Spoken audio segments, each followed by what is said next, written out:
Hello, everyone. This is Kristin Brindley with Nova Real Producers, and I'm here with the wonderful Jen Young. Thank you so much for being with us. Yeah, thanks for having me, Kristen. It's an honor. She was on our May cover for Nova Real Producers, and here's a snapshot from Digipub right here. And we really enjoyed having her on the cover and talking about how she feels with family and with the running a huge team. Ian, hold on. Okay, I'm gonna redo from a certain point. You know what? We're just gonna redo the whole thing because that would be smarter. That's more complicated than it needs to be, and I need to start faster. Okay, Ian, we're restarting. Okay. Hello, everyone out there. This is Kristin Brindley with Jen Young and our Nova Real Producers May cover story. And Jen's team did 432 homes sold last year. 432 homes sold last year. Cracked the top 10 this year in teams for Keller Williams. They have over 190,000 agents. Top 10 is kind of a big deal. And also Wall Street Journal since 2009. And she was our May cover story. So if you haven't checked it out, make sure you do. And, it's an honor to have you on, Jen. Yeah, it's an honor to be here. Thanks for having me. So you could do anything. You're a super smart gal. Why real estate? Tell us that story. Why real estate for you? Yeah, so I just love that you can help people at a high level and make good money while doing it. I love helping the first-time buyer or seller, and we love helping people downsize from their million-dollar home, get out of difficult situations sometimes. And I'm just so attracted to real estate because you can help people buy, sell, invest, build their real estate portfolio, avoid foreclosure sometimes. We can invest personally and learn more about the market. And there's just so many different ways to help people and make good money, along the way. And I just think that's really exciting.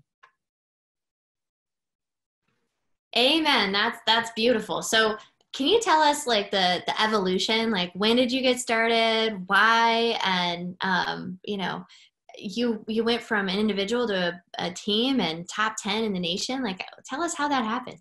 Sure, thanks. So right out of college, actually got my license in college. I worked for a great team, Team Andrews, who was featured in the original Keller Williams Millionaire Real Estate Agent book. So I really learned business the right way from them. Was their assistant, runner, listing coordinator, and then I was allowed to work with some first-time buyers and learn the business that way. And I just really loved real estate, and I always wanted to learn more and do more, and kind of worked my way up the ranks. And then I just got to a point where they were incredible, and it was the best experience ever, but I wanted my name on the sign, and I wanted to build a team and do it my own way, and have a bigger business that I could own one day. So we parted ways in the early 2000s, and it was difficult. It was like leaving a family. It was very hard, but they were very supportive and still keep in touch sometimes. And then I started my own team. I was so broke and had my first part-time assistant, mostly paid for by a credit card, but I just tried to follow the Millionaire Real Estate Agent book and put people under 33 touch and start connecting with my people and kind of hit the ground running there, working with a lot of buyers and sellers, and really grew my team in the early 2000s. So what has been the biggest challenge as a realtor for you, do you think? I think I want to do so much so quickly, and there's only a limited number of hours in the day. So just reprioritizing maybe a to-do list. What's really in my 20%? What do I have to focus on? One of my challenges right now is, staying positive, doing business at a high level to take care of our clients and our team, our own mental health, and just, have great energy to keep doing this at a high level. I mean, that's the challenge of the current time, given the pandemic, I think, but really there's always stress in people's lives. And I think I probably have a unique skill of being able to compartmentalize different things. So if I'll have a tough call with someone, I'm able to, put that in a box and move on to another call and have, I think, a pretty good mindset going into that next call. And I don't have scar tissue or baggage maybe from the previous one. And I think that's hard in our market because it's so emotional and you're so, having difficult conversations, but being able to stay positive and keep helping people, even if you had a rough start to your day or a rough month even. That's amazing. I feel like that's a great tip for people too, and to treat everyone. Yeah, just that's beautiful. So, what's been most rewarding for you?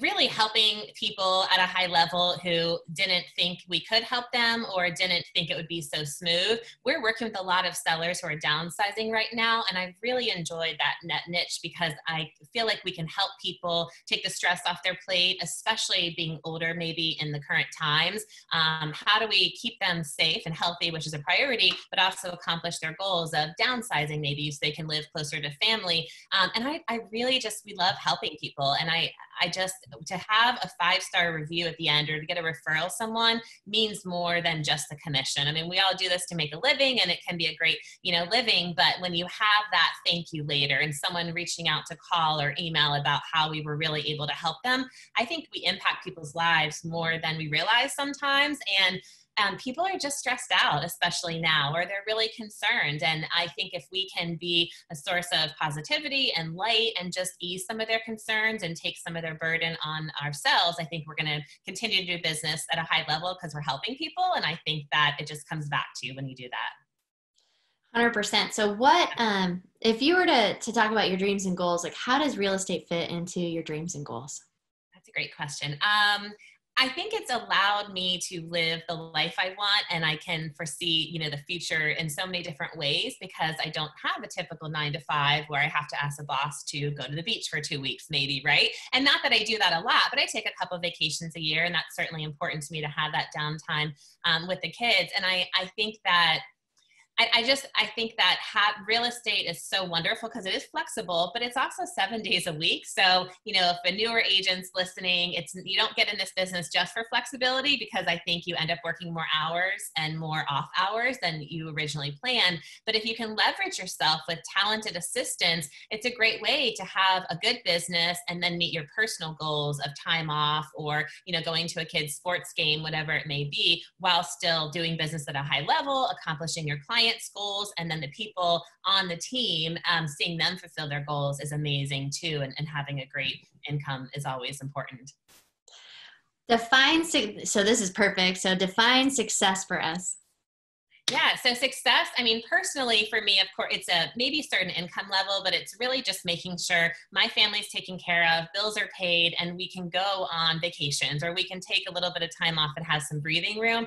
But it's really helping our clients at a high level and then helping our team succeed. We have, our team is, close to 30 people now. And to see people on our team become first-time homeowners is awesome, or buy their first investment property, or have a goal to do their first commercial real estate deal. And they've accomplished that. It's just really rewarding. And it is true when, I think it's Gary Keller who says success through others. To see our team succeed and other people meet their income goals. And I have one of my top agents is an awesome agent. And when he came to me as a solo agent, he would always miss his kids' sports games. And so to see him do business at a high level and still be able to attend some kids' sports games or go on vacation, it's just wonderful to be able to see other people on my team be successful and not have to work sometimes 7 days a week to make that happen.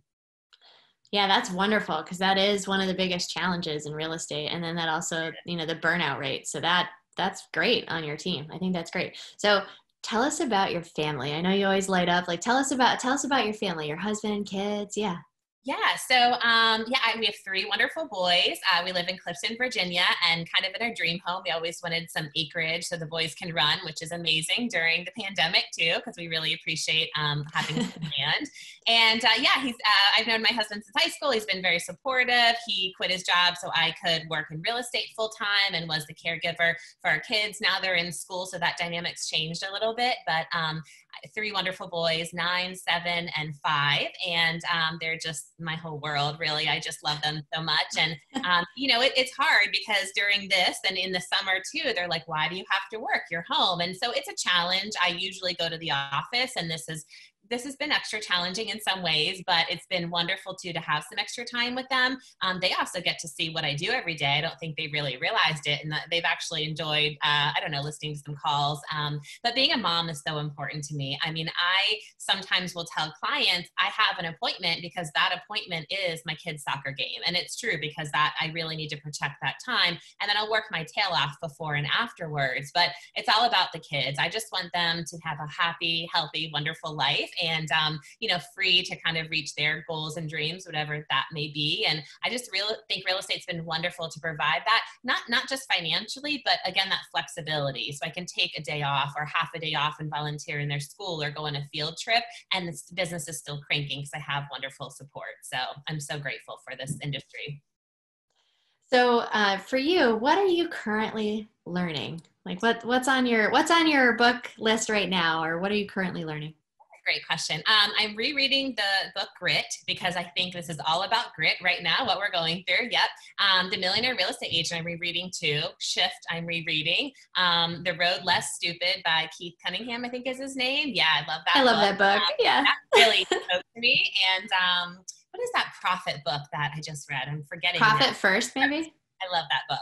And, that's been one of my downfalls, just to be transparent, is I was so focused for so long on selling more homes, growing my team, helping a lot of people. And I didn't focus enough on the P&L and expenses and play red light, green light. So I had a big aha a year and a half ago, actually, at a Gary Keller mastermind, where he talked about how important profit is. And it's not fun, right? And I mean, profit and money is fun, but I wasn't focused on the numbers and holding certain things accountable. So I've really been learning through coaches and other people I network with how to do business at a high level, but also be smarter about it and hold expenses accountable. And so these books like Profit First and The Road Less Stupid have just really spoke to me, because I'm that person who used to just, maybe sell more, think we can do more, but really holding the systems accountable and expenses accountable is what I'm really focused on. And those books have helped me a lot. So hobbies and interests outside of the business. What do you guys like to do outside the business?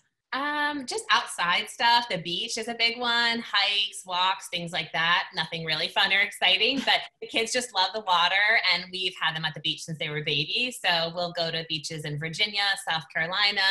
We love going to Costa Rica is kind of our place that we try to go to every year. The boys love surfing, so they really like it. And it's really just family time.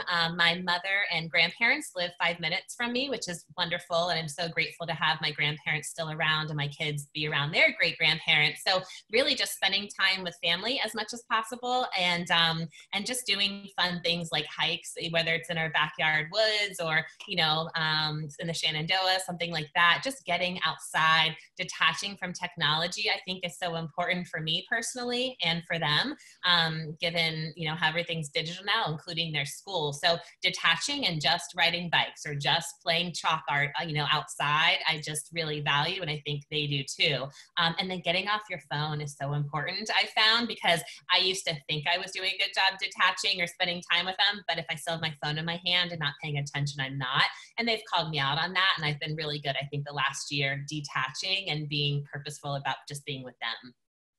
Gosh, that resonates so much with me. Like I resonate so much with what you just said. Probably. Yes.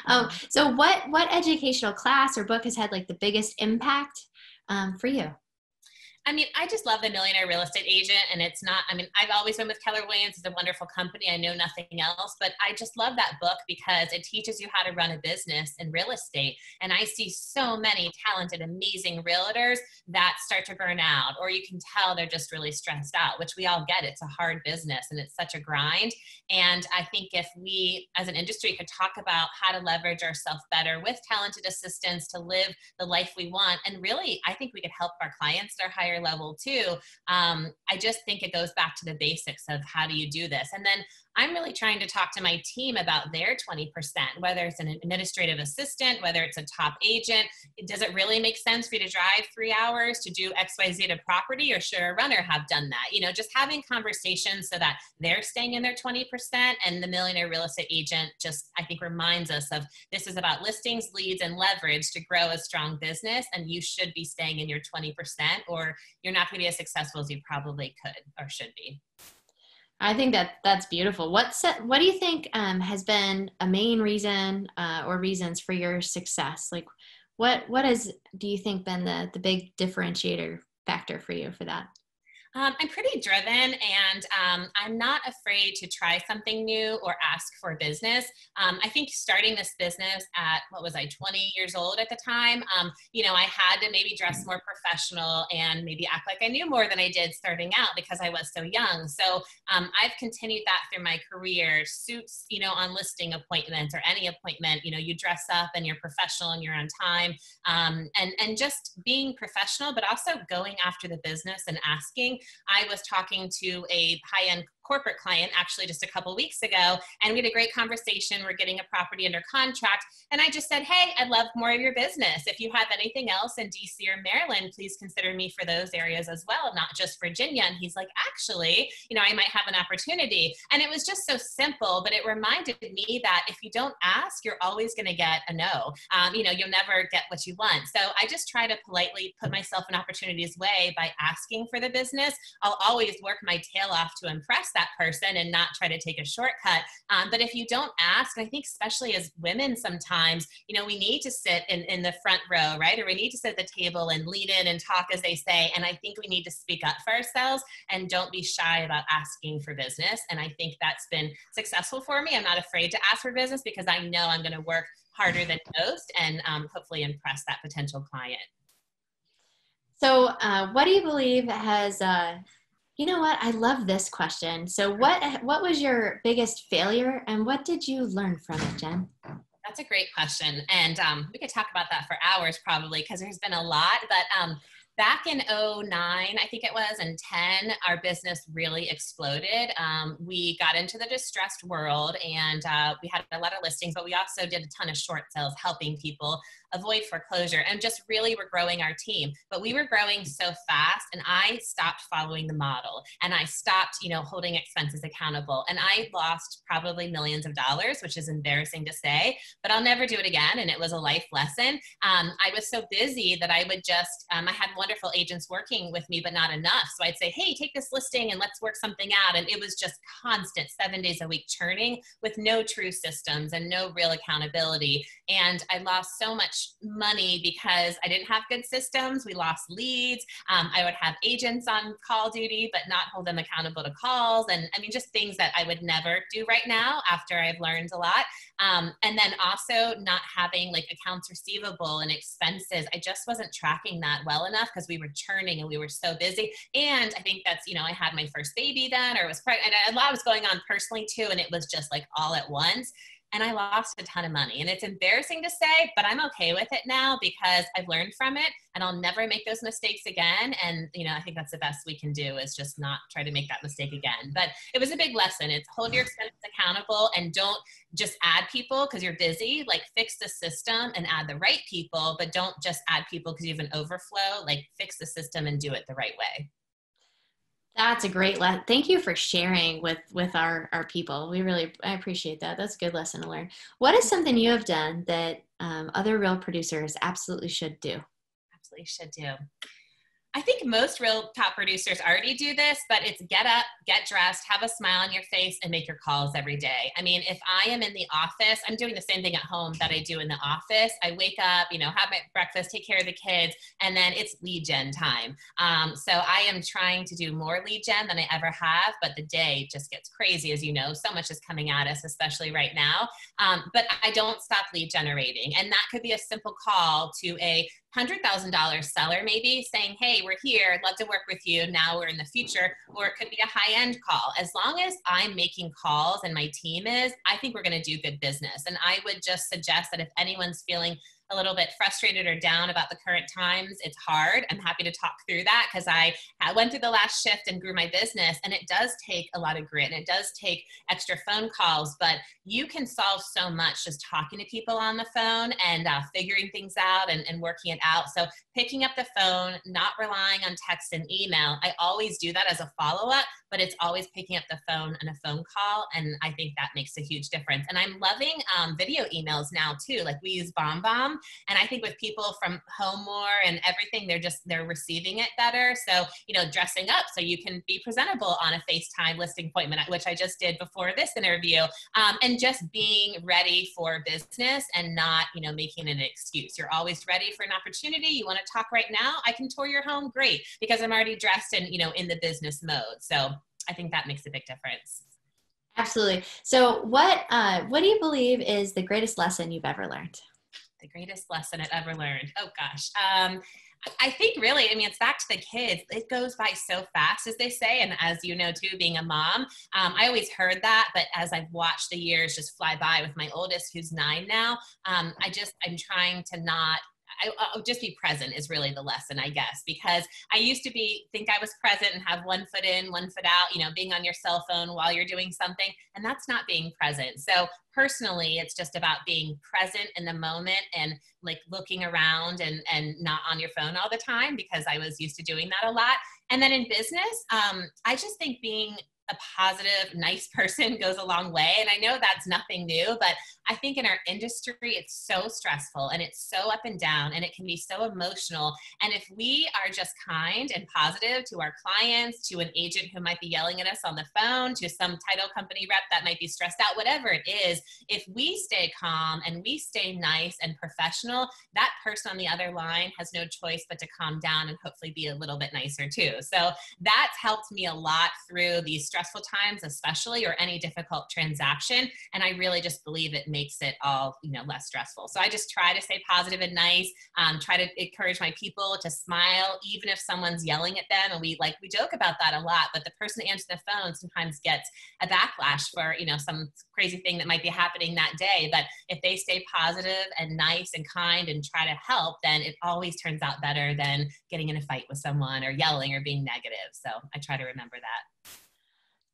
What would you like to be remembered for, Jen? Like what would you like to be remembered for? I really want to help people, and I don't feel like I've done that enough, but I'm working on it. We help some people in the community group, Prince William County, and we do, charity clothes and food drive a couple times a year, things like that, which is wonderful. And we're actually, with the people and helping them and making those connections, which is so important to me. But I really want to help single moms is a big drive of mine. It's been on my goal list for years, so I need to start working on it. I just can't imagine not having support like I do, whether it's my personal immediate family or my extended family. I could never do what I do, even if I was a solo agent, if I didn't have support. Because if my kids aren't taken care of, I'm not going anywhere. So having just support is so important. And I just want to help people, though, is how I want to be remembered. I want to be remembered as a positive person who helps people and not the person who sold 500 homes a year. Hopefully that's our goal, but who did a lot of business, but still hopefully stayed a bit humble and helped a lot of people along the way. Like we'll do a couple charity cases a year where we don't make money, or we'll make like $500. And it's not about that, because we know it's going to come back to us, in the future. All right. Well, I believe that you will be remembered for that. So it's an honor to have you on, Jen, and keep on keeping on. I appreciate you. You heard it here at Real Producers. Have a good day, everybody.